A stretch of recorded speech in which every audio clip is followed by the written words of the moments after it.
One of the most significant stories that came down through the family, told to me by my grandmother when I was a child, was a story about her grandmother who was a child during the famine. And I grew up in the same house that my gran grew up in and that my great-grandmother had grown up in. And there was a front room with 3 windows which looked out on the main thoroughfare. Every time I looked out that window, I thought of my great-grandmother, and this was back in 1846, at the height of those early years of the famine. She climbed up on the settee, as I always did, and she looked out on the thoroughfare. But what did she see? She saw wagon loads of dead skeletal bodies being brought in from the countryside. And this was a really terrible and frightening experience for her. And the incredible thing about this maternal history, if you like, is it sheds light also on folk medicine practices. So what happened to my grandmother when she knelt up on the settee and was absolutely horror-struck by what she was seeing, she forgot that her mother had been embroidering on the settee, and she knelt on her mother's embroidery.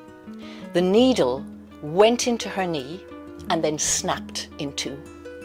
Now, this would have been very uncomfortable any time to happen, but these were the days before antibiotics, and so her mother was absolutely beside herself with worry and grief, and so she called her mother. So we're talking about my grandmother's grandmother's grandmother. And she came immediately to her granddaughter's aid. And her remedy was to take a snail and to apply it to the little girl's knee.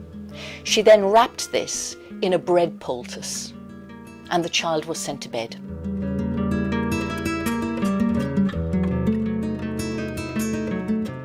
The following morning, when the child woke up, her grandmother removed the bread poultice, removed the snail, and the snail had sucked out the needle from her knee. And so, listening to this very simple and effective folk remedy, which happened in a time before antibiotics, I always thought that was such a gripping story when I was a child. And also reflecting on the fact that the grandmother of my great-grandmother, of my great-great-grandmother, had been born around the time of the French Revolution. So it always gave me a real feeling of connection with history. I would have to say that my mother's family, because they were quite wealthy and they were business people, and they had a shipping fleet, and they lived in the centre of a town, the second city of Ireland, I would say they did not have a typical experience of the famine. My father's family, however, did. So my father's family were living in a state of quite extreme poverty in southern Galway, in a small town, outside a small town called Tuam. And my father's grandmother, who was, again, about 7 years old at the time of the famine, she told my father the story of her father dying. He died of famine fever. And the family had nowhere to go with the body, and so they put the body on the kitchen table, after which it was removed and buried. I did think about this afterwards, you know, levels of poverty that you saw in rural Ireland, and I believe they were not the poorest people because they actually had a table, whereas many people who were very poor in Ireland didn't even have a table. After he died, my father's grandmother was taken by her mother and other relatives, and they walked from Tuam in the west of Ireland down south to Cork, and they lived there ever afterwards. And I would say they lived in very poor circumstances, but they didn't starve to death because at least they were within the city walls.